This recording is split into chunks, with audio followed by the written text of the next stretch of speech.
Particles पे positive charge हो सकता है।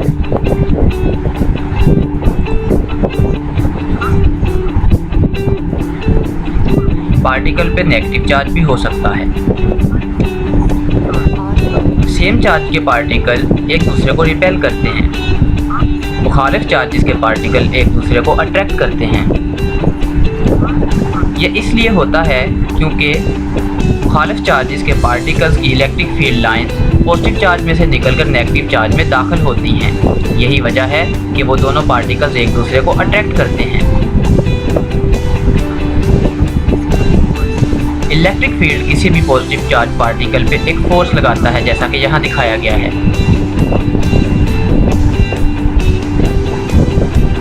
जहाँ कहीं इलेक्ट्रिक फील्ड होगा दो पॉइंट्स के दरमियान, हम कहेंगे वहाँ पे वोल्टेज बन गया है। ये हायर वोल्टेज पॉइंट है और ये लोअर वोल्टेज पॉइंट है। पार्टिकल को हायर वोल्टेज से लोअर वोल्टेज की तरफ धक्का लगता है। वोल्टेज को किसी माउंटेन की हाइट से तशबीह दी जा सकती है। हम जानते हैं कि बुलंदी से जो चट्टानें हैं वो पस्ती की तरफ आती हैं और ये नुकसानात भी कर सकती हैं। बिल्कुल यही बात इलेक्ट्रिक फील्ड के लिए भी सच है। इलेक्ट्रिक चार्ज भी हायर पोटेंशियल से लोअर पोटेंशियल की तरफ जाते हैं और काम भी कर सकते हैं। अगर इलेक्ट्रिक फील्ड स्ट्रॉन्ग हो तो पोटेंशियल डिफरेंस बहुत ज़्यादा होता है। बिल्कुल उसी तरह जिस तरह अगर माउंटेन की हाइट बहुत ज़्यादा हो तो रॉक भी बहुत ज़ोर से नीचे गिरती है।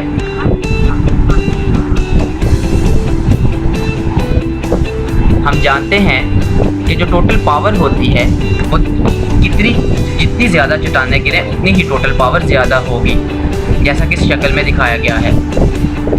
इसी तरह जितने चार्जेस ज़्यादा फ्लो करेंगे उतना ही पोटेंशियल एनर्जी भी ज़्यादा होगी, लेकिन इलेक्ट्रिक पोटेंशियल सेम रहेगा। क्योंकि एनर्जी की शरह को पावर कहते हैं, इसलिए ज़्यादा चार्जेस से पावर भी ज़्यादा पैदा होगी। चार्जेस की तादाद जो कि यूनिट टाइम में बहती है उसे करंट कहा जाता है, जैसा कि यहाँ दिखाया जा रहा है।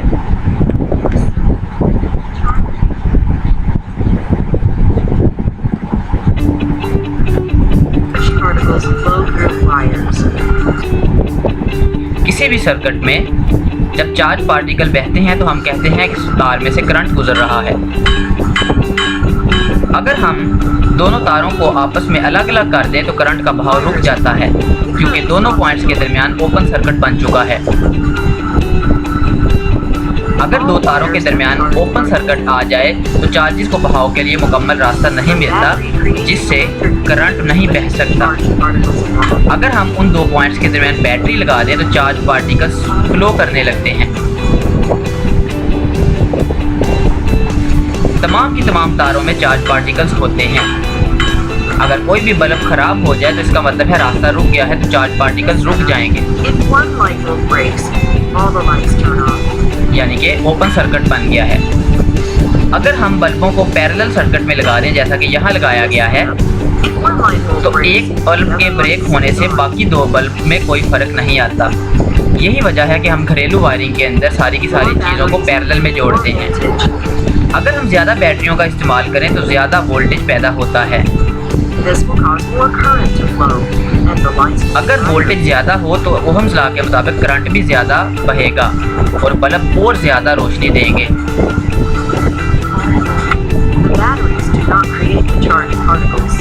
बैटरी चार्ज पार्टिकल क्रिएट नहीं करती, ये सिर्फ तार के अंदर मौजूद चार्ज पार्टिकल्स को धक्का देती हैं।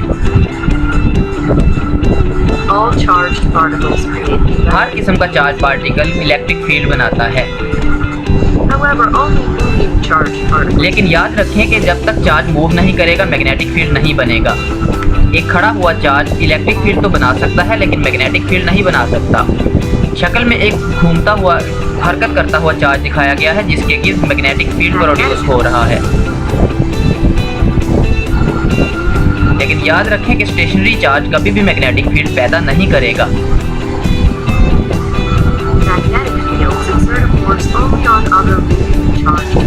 इसी तरह magnetic field moving charge particle पे तो फोर्स लगाएगा लेकिन खड़े हुए चार्ज पार्टिकल को कुछ नहीं कहेगा।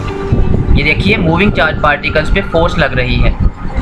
रेड कलर का चार्ज पार्टिकल पॉजिटिव चार्ज है, जबकि ब्लू कलर का चार्ज पार्टिकल नेगेटिव चार्ज है। अगर चार्ज पार्टिकल घूम रहा हो तो मैग्नेटिक फील्ड कुछ ऐसा बनता है जैसा कि शक्ल में दिखाया गया है। इसी तरह अगर चार्ज पार्टिकल घूम रहा हो तो उसके गिर्द भी मैग्नेटिक फील्ड बन जाएगा, क्योंकि चार्ज पार्टिकल जब भी हरकत करता है उसके गिर्द मैग्नेटिक फील्ड बनता है, जैसा कि शक्ल में दिखाया गया है।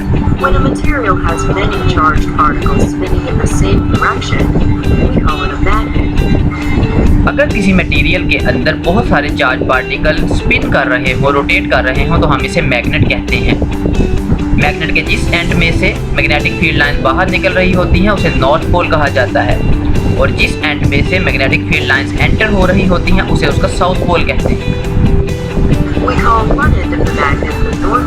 नॉर्थ पोल को N से जाहिर करते हैं, साउथ पोल को S से जाहिर करते हैं।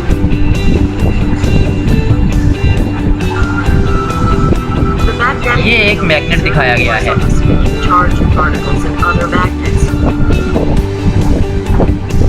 मैग्नेटिक फील्ड जो एक चार्ज पार्टिकल में होता है दूसरे मैग्नेट के चार्ज पार्टिकल्स पे फोर्स लगाता है।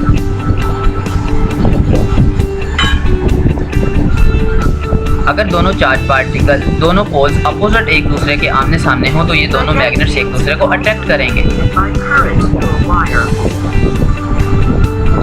मैग्नेटिक फील्ड किसी तार में से चार्ज पार्टिकल्स को गुजारने से भी बनाया जा सकता है, जैसा कि यहाँ बन गया है।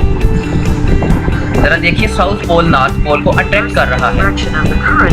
अगर हम करंट की डायरेक्शन को रिवर्स कर दें तो मैग्नेटिक फील्ड उलट बन जाएगा। पहले यहाँ पे साउथ पोल था, अब यहाँ पे नॉर्थ पोल बनेगा।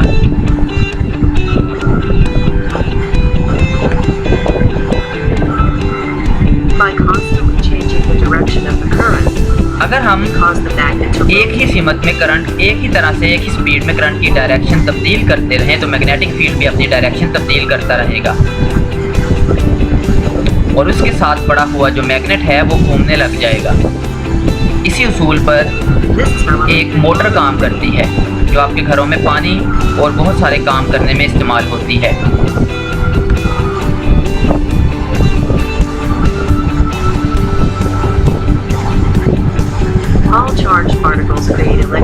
सब के सब चार्ज पार्टिकल इलेक्ट्रिक फील्ड बनाते हैं।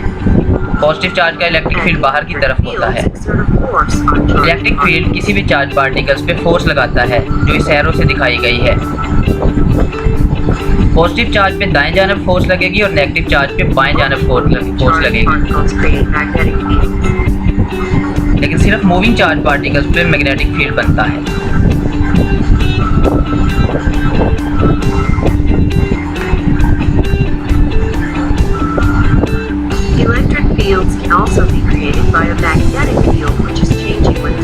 अगर हम मैग्नेटिक फील्ड की मिकदार को चेंज कर रहे हों तो इलेक्ट्रिक फील्ड भी बन सकता है। जैसे इलेक्ट्रिक फील्ड से मैग्नेटिक फील्ड बना था, वैसे ही मैग्नेटिक फील्ड से वापस इलेक्ट्रिक फील्ड भी बनाया जा सकता है, लेकिन उसके लिए मैग्नेटिक फील्ड का चेंज होना ज़रूरी है। ये मैग्नेटिक फील्ड का चेंज होना दिखाया गया है। अगर हम इस लूप के करीब एक मूविंग मैग्नेट लाएं तो उसका मैग्नेटिक फील्ड चेंज होगा। जब मैग्नेटिक फील्ड चेंज होगा तो यहाँ से चार्ज पार्टिकल्स पे फोर्स लगेगी और उससे ये बल्ब जलने लगेंगे। इस उसूल पे एक जनरेटर काम करता है।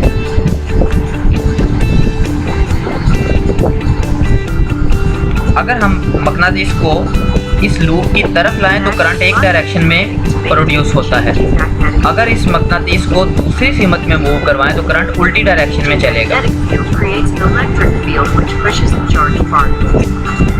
हम कहते हैं कि मैग्नेटिक फील्ड के चेंज होने से ईएमएफ बनता है, यानी कि इलेक्ट्रोमोटिव फोर्स बनती है, जिसकी वजह से चार्ज पार्टिकल्स मूव करते हैं और बल्ब जलने लगते हैं।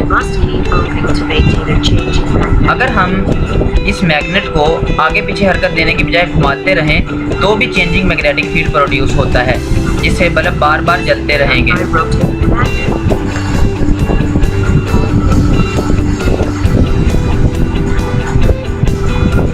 ऐसा करने से change in magnetic field produce करना आसान होता है। इसी सूल से पावर प्लांट जनरेटर बिजली बनाते हैं, क्योंकि पहिए को जब घुमाया जाता है पहिए के साथ मैग्नेट्स लगे होते हैं और अल्टरनेटिंग करंट प्रोड्यूस होता है जो हर वक्फे के बाद अपनी सीमत तब्दील करता रहता है। अल्टरनेटिंग करंट की एब्रीविएशन AC होती है, जो कि हर जगह लिखी हुई नज़र आती है। ये अल्टरनेटिंग करंट का बिहेवियर दिखाया गया है। बैटरी का पैदा करदा करंट अल्टरनेटिंग नहीं होता, वो एक ही सिमत में बहता है जो पॉजिटिव साइड से नेगेटिव साइड की तरफ होती है, जैसा कि इस शक्ल में दिखाया गया है।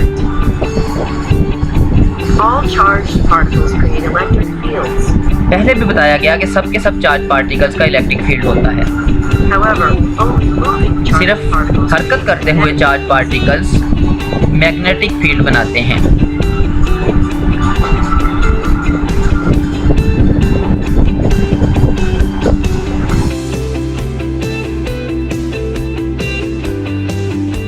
हम इलेक्ट्रिक फील्ड को चेंज करके तब्दील होता हुआ मैग्नेटिक फील्ड भी बना सकते हैं, जैसा कि यहाँ दिखाया गया है। क्योंकि इलेक्ट्रिक फील्ड के चेंज होने से चेंजिंग मैग्नेटिक फील्ड प्रोड्यूस हुआ है और चेंजिंग मैग्नेटिक फील्ड से फिर इलेक्ट्रिक फील्ड प्रोड्यूस हो जाएगा, तो ऐसा करने से इलेक्ट्रिक और मैग्नेटिक फील्ड्स की एक चेन बन जाएगी जो कि आपको स्पेस में सफ़र करती नज़र आएगी, जैसा कि यहाँ दिखाया गया है।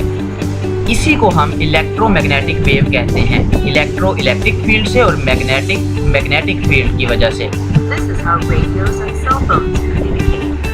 हमारे रेडियो और सेल फोन्स में यही टेक्नोलॉजी इस्तेमाल होती है, जिसे इलेक्ट्रोमैग्नेटिक वेव कहते हैं। इलेक्ट्रोमैग्नेटिक वेव की एक और बड़ी मिसाल रोशनी है। रोशनी के अंदर कई रंग होते हैं। विजिबल लाइट की फ्रीक्वेंसी रेडियो वेव की फ्रीक्वेंसी से बहुत ज़्यादा होती है और रोशनी के अंदर मौजूद हर कलर की फ्रीक्वेंसी दूसरे कलर से डिफरेंट होती है। इलेक्ट्रोमैग्नेटिक वेव की एक और बड़ी मिसाल एक्स रेज और गैमा रेज हैं। इनकी फ्रीक्वेंसी विजिबल लाइट की फ्रीक्वेंसी से बहुत ज़्यादा होती है।